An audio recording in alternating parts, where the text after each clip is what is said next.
Over the years, a number of killers have gone through reworks, but which were actually good? Reworks are largely done as a result of the killer being in some sort of broken state, whether it being overly strong or overly weak, or simply having boring or non-interactive gameplay.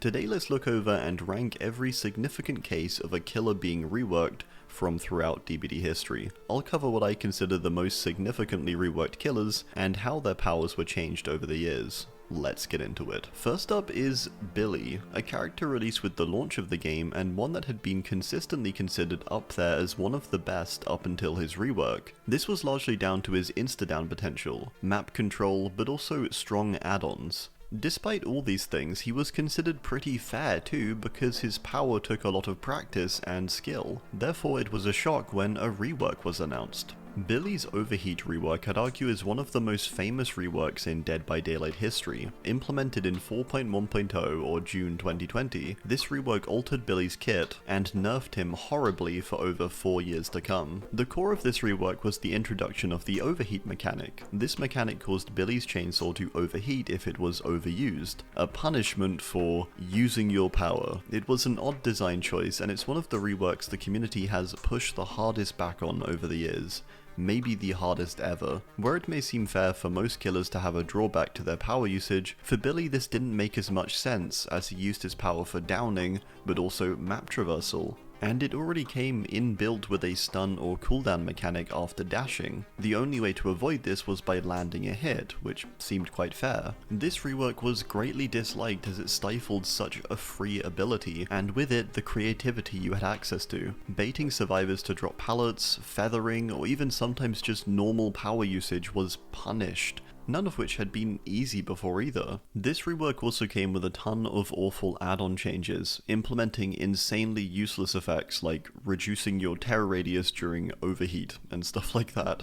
He was also given iridescent add-ons, as he didn't have any before this, which seems pretty nice, but they were both awful and just very counterintuitive to his power. This update felt like it killed Billy for many, essentially putting a restraining bolt on him. This was an awful rework, I think. Then came the saving grace in Billy's Overdrive rework in 7.5.0 or January 2024. This update cleverly took on board much of the criticism of the overheat mechanic and basically just inverted it. Now instead of overheating, you overpowered and entered a heightened mode as a reward for using your power. Billy's collision was tightened, his speed was increased, and his add-ons refined to be... to be fair, this was the worst part of the rework. The add-ons still needed a few reworks too, but they were improved. This rework was far superior and got to the root of what made Billy fun and lent into it, rather than punishing it. Ultimately, Overdrive Billy is the best version of Billy we've had, so in some ways maybe it was worth the pain of overheat for him to eventually end up in this state. This rework was amazing. Overall, it's tough to judge Billy's reworks, because he started out at a point when he didn't really need a rework to begin with. He got given an awful one, but then he got given such a good one the second time around, it made him even better than his original state. So overall, Billy as a reworked character I'd have to say is pretty great, honestly. Sure, there were ups and downs, but nowadays, yeah, he's better.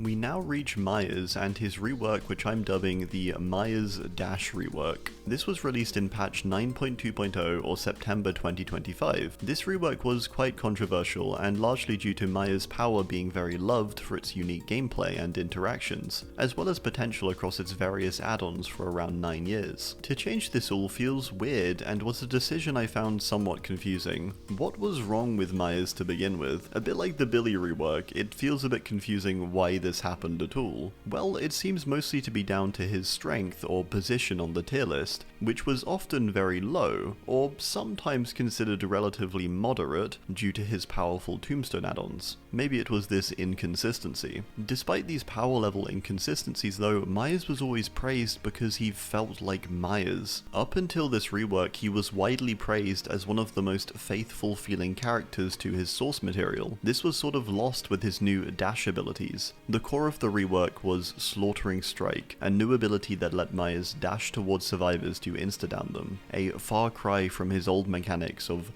watching, stalking, and then attacking. He further got a rework to his Evil Within tiers and an add-on overhaul. The main criticism of all this is that Myers doesn't feel like himself anymore. He doesn't feel like the creepy stalker, but instead an odd, dashing killer. His vibe is largely gone, and his power no longer resembles his source material too well. I do have to say though, after using the power itself, it is better, I think. The gameplay is a bit more balanced and interactive, and a whole lot less add-on reliant, so it's a tough spot. Is this a good rework or not? I'd say it's just bad or maybe decent honestly, largely down to the feeling of why did we need this? And a very core part of Myers being lost in his whole feeling and vibe and tone. So I guess I'd say Myers was reworked decently. We now move forward to Doctor, a character released back in May 2017 who had a bit of a crisis early into his release. His power was originally quite odd and very passive. It relied a lot on information gathering, as back then he couldn't even block windows or pallets with his shock. Madness was basically just an information mechanic. He also had to switch between different stances, a damaging stance and a shocking stance where he couldn't damage. Then came along the Dr. Cube rework in 1.6.2, just 3 months after his release. I think this was the earliest proper full-fleshed rework too, that the game ever did, and one which was largely successful, implementing Doctor's ability to block actions with his shocks. The two stances did remain for Dr. Cube, but they were buffed up to help him. Madness also got a buff, now blocking item usage, and having skill checks added to snap out of it. It was overall a pretty good rework, I think. However, I'd argue it was very much a product of its time and didn't really fix Doctor at his core, so this rework was just good. The one that did fix him came in 3.5.0 or January 2020. This rework completely overhauled his power, pivoting away from the stance mechanic entirely by removing it, instead allowing Doctor to simply shock and damage without the need to switch abilities. Shocks were buffed, he was given a new AoE blast ability, and a number of add-on changes, as well as additional add-on changes in the following 3.6.0 patch. This rework cementing Doctor to what he's like today, basically. A character that's really stood the test of time and is perfectly capable of holding his own despite him being an 8-year-old character. This rework was amazing, honestly. Doctor was reworked incredibly well, I think. Next up we have Bubba. Bubba's chainsaw rework came in the same patch as Billy's overheat rework, 4.1.0, and was the far better of the two. This rework came to make Bubba's saw far more unique and effective, where before it was fairly generic and didn't really have a special ability of any kind. It was basically just a chainsaw as a power, making him a worse version of Billy. With the rework though, he received a number of great changes. Primarily the additions of charges made a big difference. He also received a slew of new add-ons, where before he'd simply borrowed Billy's, a result of this whole chapter being seemingly quite rushed. He then further got an increased chainsaw movement speed, and a bunch of quality of life changes. This rework was very successful, but I'd sort of debate it set itself up for success. After all, Bubba didn't really have a fully fleshed out power before this, and was simply given one in this patch. So it feels a bit unfair to compare it to some of the others here. He should have just released in this state, quite frankly. And it took nearly 3 years to get him there. Nevertheless, it was a great rework, but I want to sort of highlight that this should have just been his release date. I sort of don't want to applaud something that was realistically a reparation for what felt like an incomplete killer on release. But yeah, even with that considered, Bubba was reworked pretty well. Now we move on to Freddy. Freddy's original rework came as a result of Freddy's original power being incredibly underwhelming and simply not strong at all. It was terrible, and barely resembled a power. His power originally was essentially that he could pull people into the dream world, where he'd then be able to damage them. If they were awake, he wouldn't be able to hit them. His power was basically the ability to damage survivors, which should literally be the bare minimum for a killer. Therefore, in 3.1.0 or July 2019, he got his first rework, which aimed to provide him with a notable power. This largely misfired though in my opinion. Although the intentions were valid and fair, they missed the mark by quite a bit. For starters, one of the best parts of Freddy's original kit was its lore accuracy.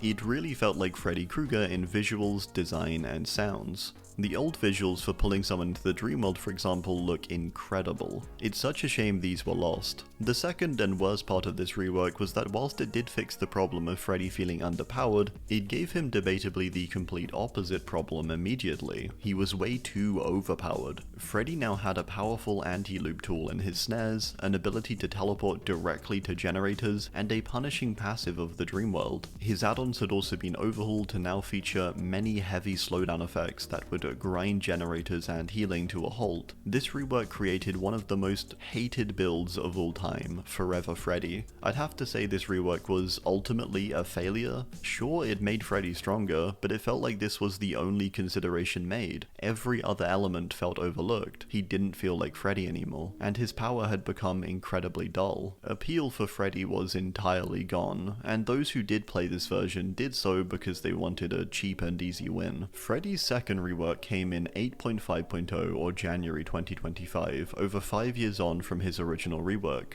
This rework aimed to course correct the previous one and took into account years of people's feedback regarding Freddy as a killer. The core of the rework was merging his two abilities, Dream Snares and Pallets, into one power, allowing him to switch between them. They also opted to switch out the snares to now shoot forward rather than have them as stationary spots on the ground. He was also further able to teleport to healing survivors, completed generators and exit gates, all adding to a suitable feeling of power whenever a survivor was in the dream world. He gained some more footing in his lore-accurate feeling here, I think. His add-ons were re-evaluated once more and reworked suitably, moving away from slowdown mechanics and focusing more on other areas of the power. Overall, this was an improvement, I think, and the healthiest state Freddy's ever been in. It's certainly stronger than his weak launch days, but not absurdly overpowered in his days post his first rework. He feels more like Freddy now too, but there is still a lacking feeling, I'd say. There was something so supernatural and ominous about Freddy's original power and design that doesn't quite feel replicated in Freddy's current rework. So overall, with the ups and downs and the eventual final product, I'd say Freddy was reworked pretty well. Moving on to Clown. Clown released with just pink bottles, and so in patch 4.5.0 on February 2021, we got a rework to address this. Clown's bottle rework, as I'll name it, added the yellow variant of bottles known as the Afterpiece Antidote, a whole new aspect to what was a rather simplistic power prior. Yellow bottles were a welcome change, although were seen in a very light on release, many viewing them as having little purpose when the pink could achieve a similar goal. This was a view I had for a very long time too, but one I've also moved away from as time has gone on. I like them now and I get their purpose and see their value. The other additions were a base faster reload time, a quality of life overhaul to how the clouds performed, and cool new additions like new chase music and visuals. This was an incredible rework, but it wasn't perfect at the time admittedly, and has taken subsequent years of slightly buffing and adjusting it to get it into a better spot. Overall though, I would say Clown was reworked pretty well.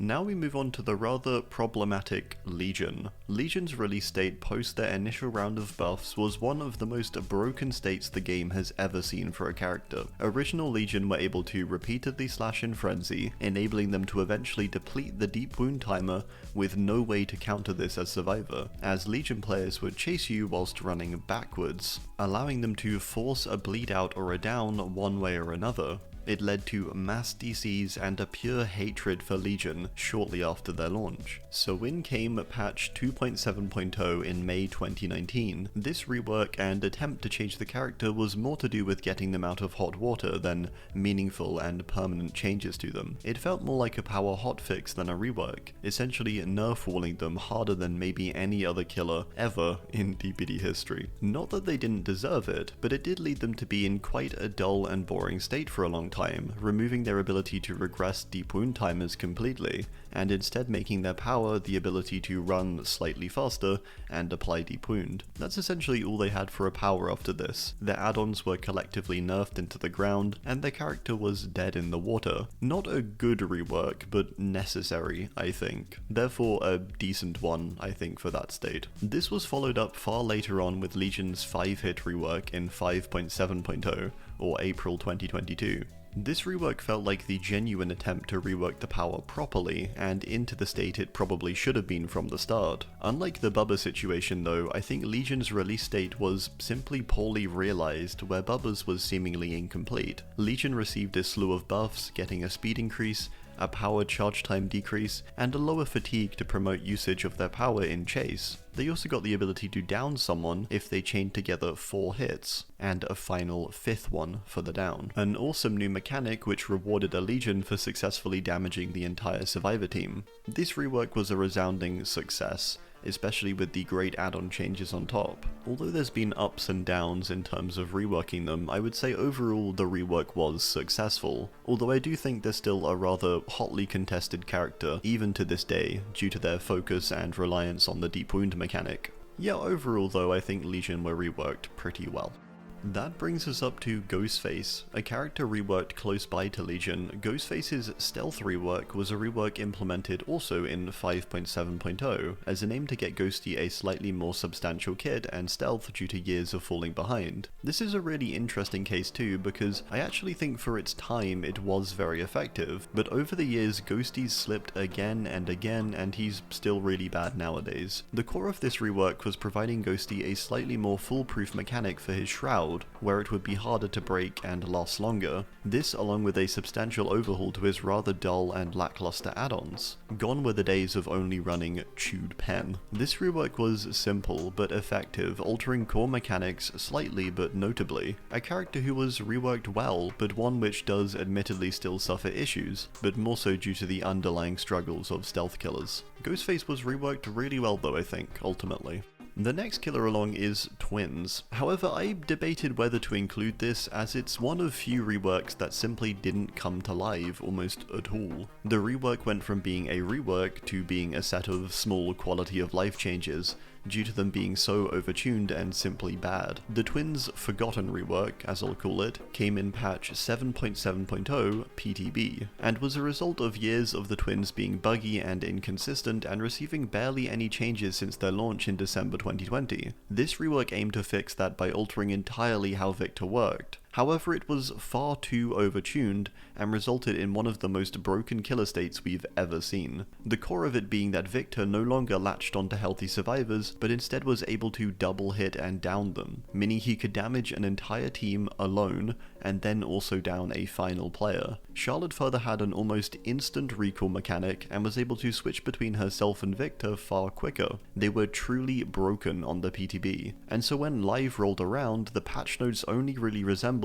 a quality of life update instead of a rework. This famed rework that had been talked about for nearly 3 years resulted in just a small list of quality of life changes. But the thing is, this is debatably all they needed the whole time, but why did we have to wait 4 years to get it is the question. The rework itself was bad, but largely because they didn't really need a complete overhaul in the first place, debatably. Regardless, I think for this just being a complete failure and seeming almost pointless to begin with, I'm gonna have to say this was just an awful reworking of a character.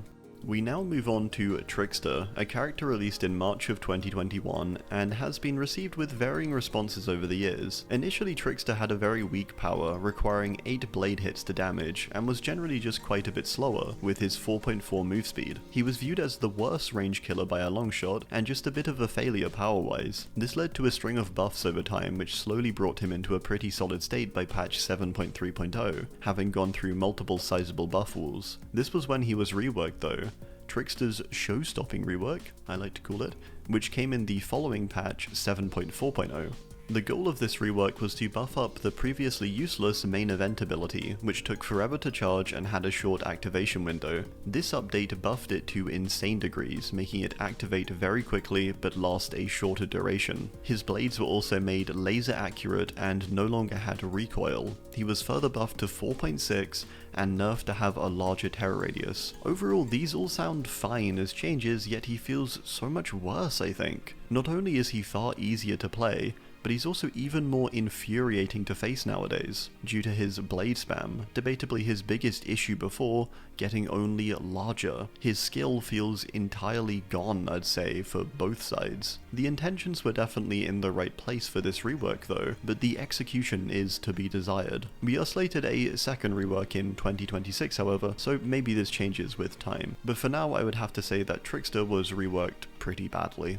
Next we get to Sadako, a killer who out the gate was clearly going to have problems with her somewhat controversial condemned mechanic, a mechanic which allows the player to slowly build up a curse meter on survivors before eventually morrying them. Released in March 2022, it only took a little over a year for her original power to be reworked. It was largely down to her power being incredibly weak on release, and condemned being a largely pointless mechanic due to having so many counters, with players able to easily regress their meters with tapes and turn off all the TVs. Her primary playstyle was hit and run, where she'd focus instead on frequent teleporting to cause damage. This resulted in Sadako's Condemned rework in 7.1.0, a rework which aimed to buff up the condemned mechanic and make it useful, essentially. It did this a little too much though. Teleporting to TVs now applied condemned map-wide if you weren't holding a tape, but if you were and got hit, you also got condemned and the tape broke, so it was a sort of lose-lose situation. Sadako was further unable to get stunned anymore whilst demanifested, probably the good change here out of all of them. Overall, this rework made her insufferable though, with her condemned going from basically pointless to now being the key focus of her power and one of the only ways to win. Players would spam teleport to build up condemned and go for the Mori. Therefore in patch 7.5.0, not too long after this rework, a second rework came just 6 months on. Sadako's stack lock rework aimed to keep condemned important, but reduce its potency somewhat, whilst broadening her horizons for potential strategies. I would say it did succeed with this too. The core new mechanic introduced was the ability to lock a survivor's current condemned progress, or stacks, after they were hooked. This came alongside a general nerf to the condemned progression to balance this out. This was overall a decent change, but it certainly hasn't saved her overall.